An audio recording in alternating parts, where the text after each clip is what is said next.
ওই আরবি সাহিত্যের ভিতরে পড়েছিলাম, সেখানে এক জমিদার বিবাহ করেছে, তারপরে তার নবপরিণীতা স্ত্রীকে নিয়ে খেতে বসেছে। এমন সময় এক ভিক্ষুক এসেছে। জমিদার রাগ হয়ে দরজার কাছে দিয়ে বেচারাকে ধমক দিয়ে বের করে দিয়েছে, ভিক্ষা নেওয়ার আর তুমি সময় পাও না, আমি বিয়ে করেছি, নতুন বউ নিয়ে খাইতে বসছি, বেরো এখান থেকে। গলায় ধাক্কা দিয়া ফালাইয়া তারপরে তাড়াই দিছে। বাস কয়েক বছর পর এই জমিদারের জমিদারি গেল, টাকা গেল, পয়সা গেল, সব শেষ। বউ পুষবে এমন পয়সাও নাই, বউ তার থেকে বিচ্ছিন্ন হয়ে গেল, বউকে তালাক দিয়ে দিল। দীর্ঘদিন পর এই স্ত্রী বিবাহের একটা প্রস্তাব এলো আর এক জমিদারের সাথে, আর এক এলাকার নতুন এক জমিদার হয়েছে, তার সঙ্গে বিবাহের প্রস্তাব এলো। এরপরে সেই বিয়ে হয়ে যাওয়ার পর নতুন জমিদারের সাথে এই স্ত্রী বসে খানা খেতে বসেছে প্রথম দিন। এমন সময় দরজার কাছে এক ভিখারি এসে হাজির। নতুন জমিদার বলছে, বউ আমরা তো খেতে পারবো, আমাদের খাবারের প্লেটটা আজকে প্রথম তোমাকে নিয়ে খেতে বসেছি, এই খাবারের প্লেটটা ধরেই তুমি ভিখারিকে দিয়ে আসো। বউ খাবারের প্লেটটা ভিখারির হাতে দিতে গিয়ে সেন্সলেস হয়ে পড়ে গিয়েছে, বেহুশ হয়ে পড়ে গিয়েছে। নতুন জমিদার অনেকক্ষণ অপেক্ষা করলো, বউ ফেরে না কেন, যায় দেখে বেহুশ, মুসাফির সেখানে দাঁড়ানো। কিছুক্ষণ পর বউয়ের হুশ হলো, জিজ্ঞেস করলো, হয়েছে কি, তুমি এরকম পড়ে গেল কেন? এই মুসাফিরকে দেখে বউ বলতেছে, আল্লাহর কসম, তুমি যখন আমাকে প্লেট ভরা খাবার দিয়ে পাঠাই দিলা ভিক্ষুককে দেওয়ার জন্যে, যারে ভিক্ষা দিতে গেলাম, আল্লাহর কসম করে বলি, এ হচ্ছে আমার সেই প্রথম স্বামী। এবার ওই জমিদার বলতেছে, তুমি যেমন কসম করে বলতেছো এই হলো তোমার প্রথম স্বামী, আমিও আমার আল্লাহর নামে কসম করে বলি, আমিও সেই ভিখারি যেদিন তোমরা খেতে বসেছিলে আর আমি ভিক্ষা নিতে গিয়েছিলাম, আমাকে দরজা থেকে তাড়ায় দিয়েছিলে। সুতরাং বড়াই করো না অর্থে, টাকার বড়াই করো না, অহংকার করো না, স্বাস্থ্যের বড়াই করো না, স্বাস্থ্য ভালো, অহংকার করো না। আল্লাহ যদি ইচ্ছে করেন এক রাত্রের মধ্যে মাত্র আধা ঘন্টা 15 মিনিটের ভিতরে কয়েকবার পাতলা দাস্ত দিয়া জনমের মতো শেষ করে দিতে পারেন, পারেন কিনা? সুতরাং মানুষ ঈমান বিল্লাহ, আল্লাহর প্রতি ঈমান মানুষকে এভাবে বিনয়ী করে দেয়। কোন আলহামদুলিল্লাহ। অহংকার বলে কিচ্ছু থাকে না তার, সে আগে সালাম দেয়। ঈমান বিল্লাহ, যার মধ্যে ঈমান, আল্লাহর ঈমান ঢুকে যায়, তার আগে কেউ সালাম দিতে পারে না। রাসূলুল্লাহ বলেছেন, যে ব্যক্তি আগে সালাম দেয় সে অহংকার মুক্ত। জোরে বল সুবহানাল্লাহ। এখন তো সালাম শুধু পেতে চায়। দারোগা চিন্তা করে, পুলিশেরা আমারে সালাম দেবে, আমি ওরে সালাম দিতে যাবো কেন? ও প্রত্যেকদিন আমারে দেয় স্যালুট, আমি দেবো ওরে সালাম, একটা কথা। এসপি মনে করে ইন্সপেক্টররা আমারে সালাম দিবে, আইজি মনে করে এসপিরা আমারে সালাম দিবে, প্রেসিডেন্ট মনে করে মন্ত্রীরা আমারে সালাম দিবে, হুজুররা মনে করে মুরিদরা আমারে আগে সালাম দিবে। না, এটা সুন্নাতের খেলাফ। রাসূলুল্লাহর আগে কেউ সালাম দিতে পারে নাই। জোরে কোন সুবহানাল্লাহ। আগে সালাম দাও।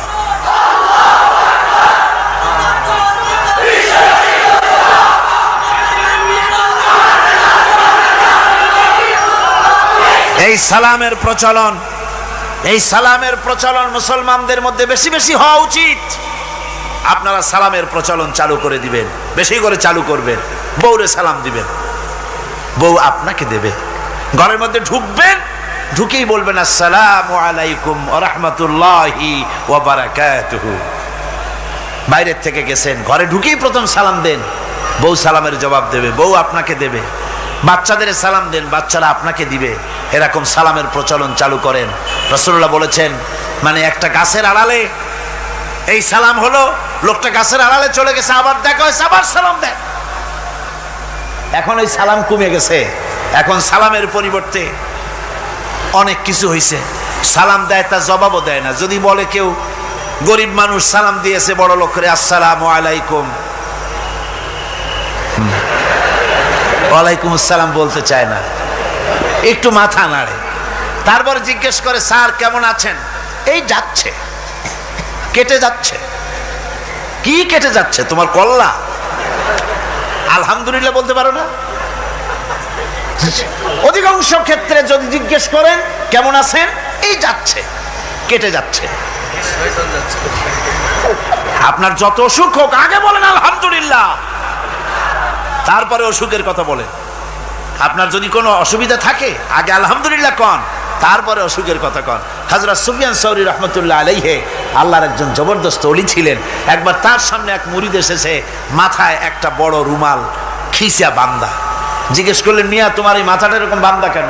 কয় যে হুজুর মাথার যন্ত্রণায় অস্থির হয়ে গেছি, সেই জন্য মাথাটা বাঁধে রাখছি।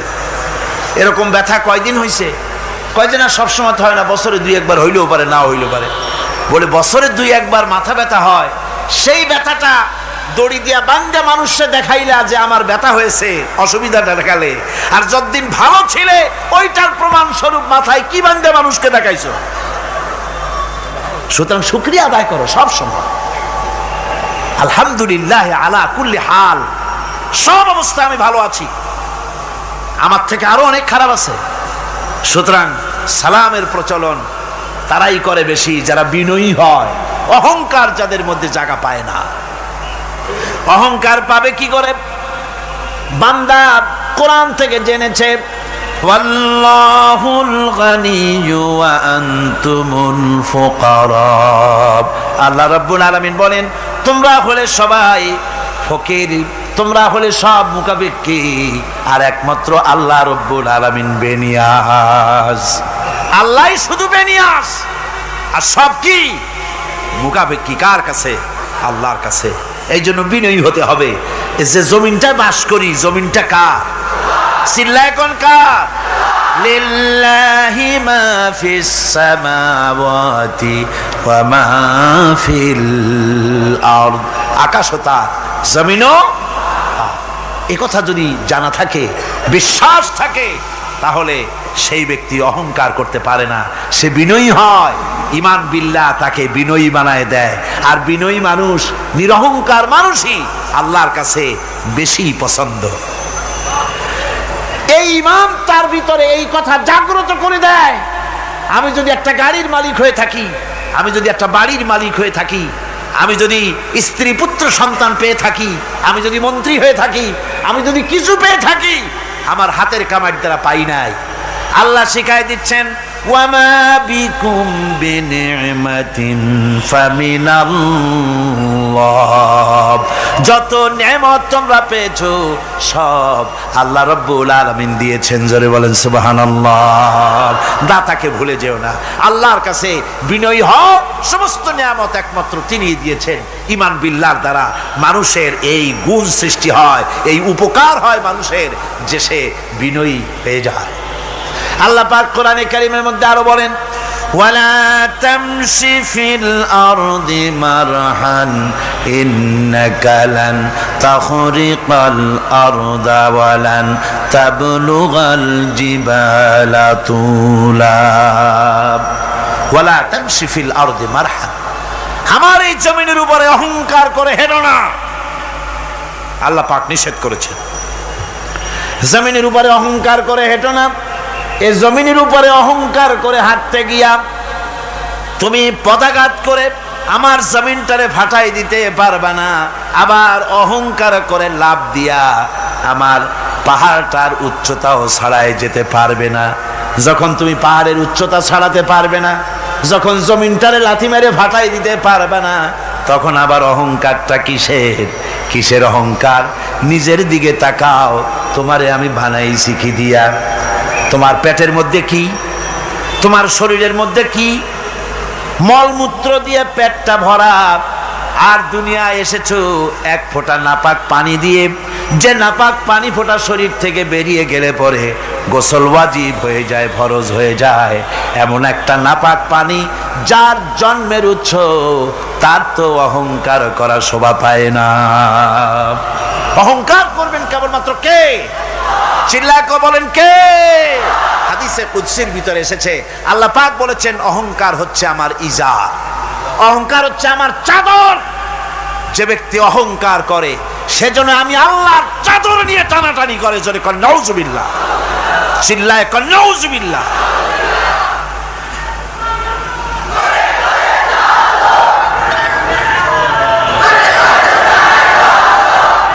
আমার বন্ধুগণ, আল্লাহ রাব্বুল আলামিন কোরআনে কারীমের মধ্যে বলেছেন, আমার সঠিক বান্দা যারা অহংকার তাদের মধ্যে থাকে না। ওয়াইবাদুর রাহমানিল্লাযীনা ইয়ামশুনা আলাল আরদি হাওলা। রহমানের বান্দা যারা, আমি আল্লাহ পাকের গোলাম যারা, তারা জমিনের উপরে খুব বিনয়ের সাথে চলে। তাদের চলাফেরা দেখলেই বোঝা যায় লোকটা বিনয়ী, আল্লাহর বান্দা। সুবহানাল্লাহ ওয়া বিহামদিহি। কি বলেন? মানুষের চলাফেরা, চাহনি, ওঠা বসা, কথাবার্তা দেখলেই বোঝা যায় না লোকটা কি চরিত্রের? বোঝা যায়। এক পদের মানুষ আছে গম্ভীর হয়ে বসে থাকে, মনে হয় যেন নওয়াবজাদা নসরুল্লাহ খানের শালা। নামাজ নাই। কি হয়েছে? মাইক এমনি আজকে আমি নিজেও টের পাচ্ছি, আমি মাইকের আওয়াজ নিজেও পাচ্ছি না। মাইকটা ভালো করে দেন মাইকের অপারেটর, আর জোরে সোরে একটু জিকির করেন লা ইলাহা ইল্লাল্লাহ, লা ইলাহা ইল্লাল্লাহ, লা ইলাহা ইল্লাল্লাহ।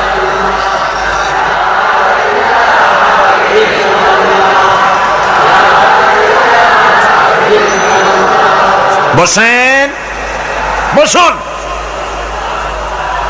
লা ইলাহা ইল্লাল্লাহ, লা ইলাহা ইল্লাল্লাহ, লা ইলাহা ইল্লাল্লাহ,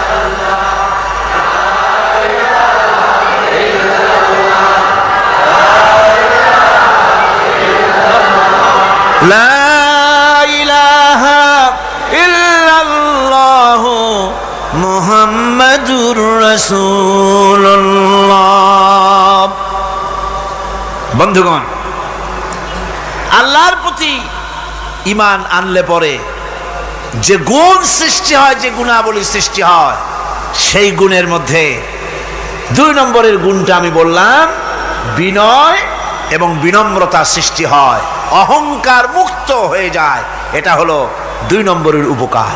1 নম্বরের উপকার হচ্ছে মর্যাদা সৃষ্টি হয়। 2 নম্বরে কি হয়? অহংকার মুক্ত হয়ে যায়।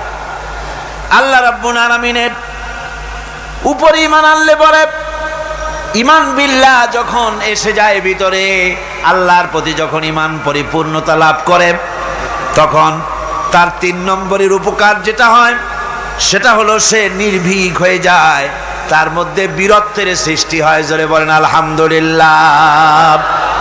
ঈমানদার লোক কোনোদিন কাপুরুষ হয় না। ঈমানদার লোক কাপুরুষ হয় না, বীর পুরুষ হয়। আর পৃথিবীতে কাপুরুষেরা কোনো ইতিহাস সৃষ্টি করতে পারে না। বীর পুরুষ জীবনে মরে একবার, আর কাপুরুষ মরে জীবনে বারবার। পাতিশিয়ালের ডাক শুনে চিতয়ে পড়ে। ট্রাকের টায়ার পাংচার হয়েছে, আওয়াজ শুনে হার্ট ফেল করে। এই হলো যারা নাকি ইমানের দিক থেকে দুর্বল, তাদের এই অবস্থা। আর ইমানদার যারা, তারা বোমার আওয়াজ শুনে পালায় না, বরং আহত সিংহের মতো আওয়াজ যেদিকে হয়েছে সেদিকে ছোটে গিয়ে দেখে তার কোনো ভাই আহত হয়েছে কিনা। এটা হলো ঈমান বিল্লাহর 3য় গুণ, 3য় উপকার। আল্লাহর প্রতি ঈমান আনলে পরে মানুষ নির্ভীক হয়ে যায়। মানুষের সবচাইতে ভয়টা কি কন্ত বলতে পারেন? সবচাইতে বড় ভয় কিসের? মৌতের। অবশ্য কেউ কেউ বড় ভয় বউকেও মনে করে যে বউ হলো সবচাইতে বড় ভয়ের জিনিস। স্ত্রীকে অনেকে মৌতের চাইতেও ভয় মনে করে। একবার নাকি একজন দেশের বাদশাহ তিনি বলছিলেন মন্ত্রীকে যে আমার দেশের লোকেরা সবচাইতে কারে বেশি ভয় করে? মন্ত্রী বলছে দেশের লোকেরা সবচাইতে বউকে বেশি ভয় করে। বলি এটা একটা কথা হলো নাকি? প্রমাণ করতে যদি না পারো তাহলে তোমার চাকরি শেষ। প্রধানমন্ত্রী তো মুসিবতে পড়ে গেছে। তারপরে সমস্ত লোক দেখেছে, সমস্ত শহরবাসীকে দেখে তারপরে বলছে তোমরা যারা বউকে ভয় করো না তারা সব এদিকে আসো, আর যারা বউকে ভয় করো তারা এ পাশে থাকো। এখন যারা ভয় করে তারা সব একদিকে চলে আসছে।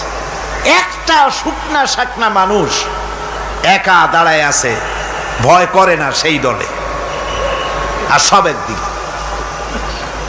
বাদশা আশ্চর্য হয়ে গেল, সব মানুষ ভয় করে একদিকে চলে আসলো, আর তুমি একা শুকনা শাকনা মানুষ, তুমি বউরে ভয় করো না, ব্যাপারটা কি?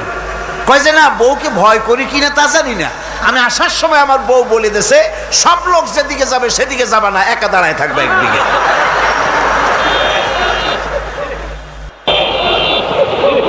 কাজেই মানুষেরা ভয় করার ব্যাপারে ভয়ের নানান রকমের দিক আছে, কিন্তু প্রকৃতপক্ষে এটা একটা উপমা দিলাম আমি মাত্র। প্রকৃতপক্ষে মানুষের কাছে সবচাইতে বড় ভয় হলো মৃত্যুর ভয়। সবচাইতে ভয় কিসের ভয়? মানুষের ভিতরে যখন ঈমান বিল্লাহ এসে যায়, আল্লাহর প্রতি যখন সে পরিপূর্ণরূপে ঈমান যখন আনে, তখন তার ভিতরে এই চিন্তা আসে মৃত্যু তো আমার হবে, মৃত্যু থেকে পালাবার উপায় নাই। পালাবার উপায় যদি থাকতো তাহলে না হয় অবশ্যই ভয় পেতাম না, কিন্তু মৃত্যু থেকে তো পালাতে পারবো না। তখন কাপুরুষ হবো কেন? তখন তো বীর পুরুষের মতো জীবন দিতে হবে। কিসের মতো দিতে হবে জীবন? আল্লাহ রাব্বুল আলামিন কোরআনে কারীমের মধ্যে বলে রেখেছেন, ঈমানদার লোক আল্লাহরে যে বিশ্বাস করে তার বড় উপকার হলো মওতকে পরোয়া করে না। মওতকে পরোয়া করে না বলে তার পক্ষে সমস্ত কাজ সহজ হয়ে যায়। কোরআন বলতেছে, কুল ইন্নাল মাউতাল্লাযী তাফিরুনা মিনহু ফাইন্নাহু মুলাকীকুম। মরণ থেকে পালাও তুমি, মরণ তোমায় লইবে ঘিরি। মরণ থেকে পালাও তুমি, মরণ তোমায় লইবে ঘিরি। যদিও সুদূর আকাশ পানে লুকাও সেথায় লাগিয়ে সিঁড়ি। হে মহারোগের চিকিৎসক নাই, নাই সে ঔষধ জগতে। খুঁজিয়া কাতর হইলে কি হবে, পারিবে না তারে ফিরাতে। এ মৃত্যু আসবেই। মৃত্যুর হাত থেকে বাঁচবার কোন উপায় যখন নাই, তখন সেই মওত কাপুরুষের মওত কেন হবে? ঈমান এই উপকার করে মানুষকে, বুকটারে বড় বানায় দেয়। মানুষ শুকনা হতে পারে কিন্তু কলিজাটা বিরাট হয়, তার কলিজাটা বড় হয়ে যায়। আল্লাহর ভয় তার মধ্যে আসে, যেহেতু সে জানে কোরআনে কারীমের মধ্যে আল্লাহ পাক বলেছেন, আইনামা তাকুনু ইউদরিকুমুল মাউতু ওয়ালাউ কুনতুম ফি বুরুজিম মুশাইয়াদা। আল্লাহ পাক বলেন, দুর্ভেদ্য দুর্গের ভিতরে যদি তুমি পালায় থাকো, মৃত্যু সেখানে গিয়া তোমারে খুঁজে বের করবে, এড়াতে পারবে না। একজন তার বাড়িতে কুত্তা দিয়া বাড়ি ভরে ফেলেছে। ঘরে কুত্তা, খাটের নিচে কুত্তা, ড্রয়িং রুমে কুত্তা, বেডরুমে কুত্তা। তার বন্ধু এসে বলে, ভাই তোমার বাড়ি এত কুত্তা কেন? আগে তো তুমি এত কুত্তা পাগল ছিল না, এত কুত্তা পালতেছো কেন? কয় যে ওয়াজ শুনে আসছে। আশ্চর্য কথা, ওয়াজ শুনে তুমি কুত্তা পালা আরম্ভ করলা? কয় যে না, সব কথা শুনে নাও না আগে। বলে কি? কয় যে ওয়াজের মধ্যে শুনলাম রাসূলুল্লাহ বলেছেন যে বাড়িতে কুত্তা থাকে ঘরের মধ্যে আর প্রাণীর ছবি থাকে, ওখানে নাকি ফেরেশতা আসে না। তা আমি কুত্তা রেখে দিছি, ঘরের থেকে বাইর হই না, আজরাইল আসতেও পারবে না, আমার জানও কবজ হবে। বন্ধু ছিল খুব চালাক। বন্ধু কয় যে, ও কুত্তাপালা বন্ধু, বুঝলাম আজরাইল আসবে না, কিন্তু কুত্তা কি কিয়ামত পর্যন্ত বাঁচে না মরে? কয় যে না ভাই, কুত্তা তো মরে। কয় কুত্তা মারে যে ফেরেশতায়, তোমারে মারবে সেই ফেরেশতায়। পালাবা কেমনে? পালাবার উপায় নেই। যেখানেই থাকেন, বাড়িতে হোক, গাড়িতে হোক, দেশে হোক, বিদেশে হোক, মৃত্যু যখন আসবে, মৃত্যুর হাত থেকে এড়াবার কোন উপায়। আমার বন্ধুগণ, মৃত্যু থেকে বাঁচবার কোনো উপায় নাই। এজন্য এই ক্ষণস্থায়ী জীবনের সুখময়, অনন্তকাল সুখময় জীবনকে মানুষেরা, ইমানদার লোকেরা জলাঞ্জলি দিয়ে চির সুখময় আল্লাহর জান্নাতে যাওয়ার জন্য জীবন দিতে মোটেও তাদের বাধে না।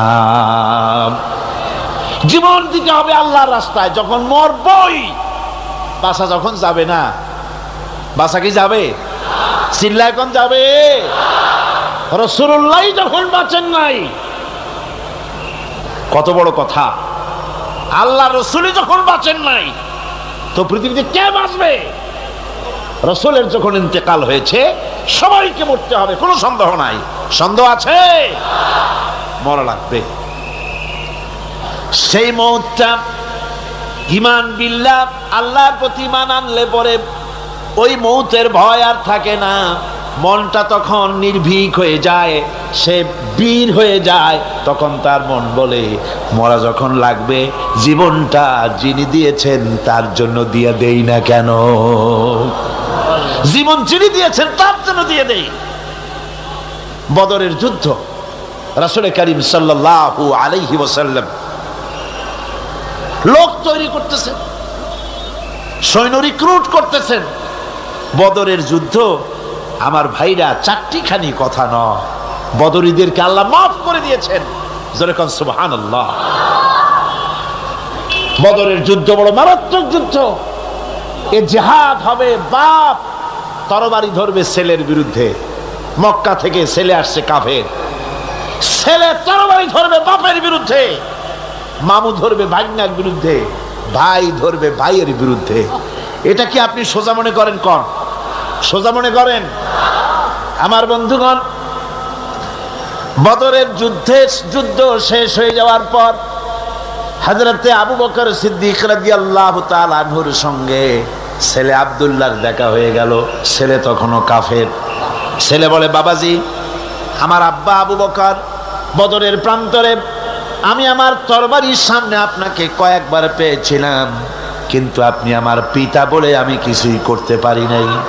হযরতে আবু বকর বলেন, আব্দুল্লাহ রে শোনো, আল্লাহর কসম করে বলি, তুমি তো আমারে তরবারির সামনে পেয়ে ছেড়ে দিয়েছো, কিন্তু আমি আমার মাবুদের কসম করে বলি, বদরের মাঠে একটি বারও যদি আবু বকরের চোখের সামনে তুমি পড়ে যেতে, আল্লাহর কসম আমার তরবারি তোমারে মাফ করে দিত না। তুমি কাফের, আমি মুসলমান। তোমার সাথে আমার সম্পর্ক পিতা পুত্রের স্নেহের সম্পর্ক হতে পারে তখন যখন আদর্শের প্রশ্ন মিল হবে, নইলে তুমি কাফের, আমি মুমিন। পিতা হিসাবে স্নেহ তোমার যেটা পাওয়া দরকার আমার কাছে, সেই স্নেহ থেকে তুমি বঞ্চিত থাকবে। এই যুদ্ধের সৈন্যদেরকে রিক্রুট করা সোজা ব্যাপার ছিল না। হুজুর সাল্লাল্লাহু আলাইহি ওয়াসাল্লাম সাহাবীদেরকে তৈরি করতেছেন জিহাদের জন্য। কিভাবে কথাটা পারবেন, হুজুর কথা গোছায় বলতেছেন। হযরত বর্ষিয়ান সাহাবী হযরত মিকদাদ রাদিয়াল্লাহু তাআলা আনহু হুজুরের অবস্থা বুঝতে পারতেছেন। হযরত মিকদাদ দাঁড়িয়ে গেলেন হুজুরকে সাহস দেওয়ার জন্য। হযরত মিকদাদ দাঁড়িয়ে গিয়ে বলছেন, ইমদি বিনা ইয়া রাসূলুল্লাহ হাইসুমা তাশা, আয় হাইসুমা আমারাকাল্লাহ। হে রাসূল, আপনি আমাদের নিয়ে চলুন যেদিকে আপনার খুশি, অর্থাৎ আল্লাহ আপনাকে আমাদেরকে নিয়ে যেদিকে যেতে বলেন সেদিকে নিয়ে যান। ইন্না লা নাকুলু লাকা কামা ক্বালা বনি ইসরাঈল লিমূসা আলাইহিস সালাম, ইযহাব আনতা ওয়া রাব্বুকা ফাকাতিলা ইন্না হাহুনা কাঈদুন। আমরা মূসা আলাইহিস সালামের উম্মত না। সুবহানাল্লাহ। হুজুর কি খুশি হচ্ছেন এই বক্তৃতা শুনিয়া, মেঘদাদের বক্তৃতা শুনে হুজুর কি খুশি হচ্ছেন। হযরত মেঘদাদ বলছেন, হুজুর আমরা মুসা আলাইহিস সালামের উম্মত না। মুসা আলাইহিস সালামের উম্মতেরা বলেছিলেন, হে মুসা তুমি আর আল্লাহ আর জিবরাইল এই তিনজনই গিয়ে ফেরাউনের মোকাবেলা করো, আমরা পারবো না। আমরা এই কথা বলবো না। বল ইযহাব আনতা ওয়া রাব্বুকা ফাকাতিলা ইন্না মাআকুমা মুকাতিলুন।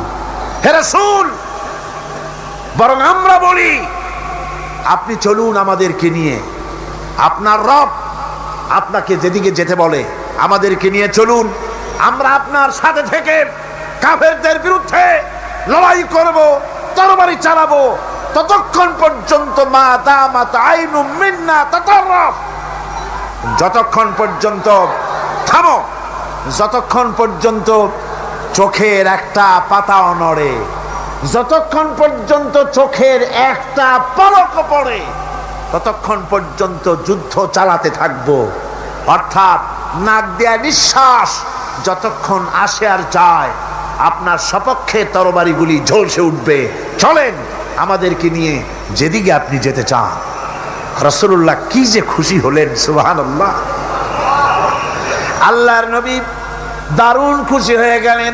নবীজি বললেন, ও সাহাবীরা, তোমাদের মন মানসিকতা যখন এই রকম, তাহলে কুমু বিনা ইলা জান্নাতিন জান্নাতুন আরদুহা কাস সামাওয়াতি ওয়াল আরদ।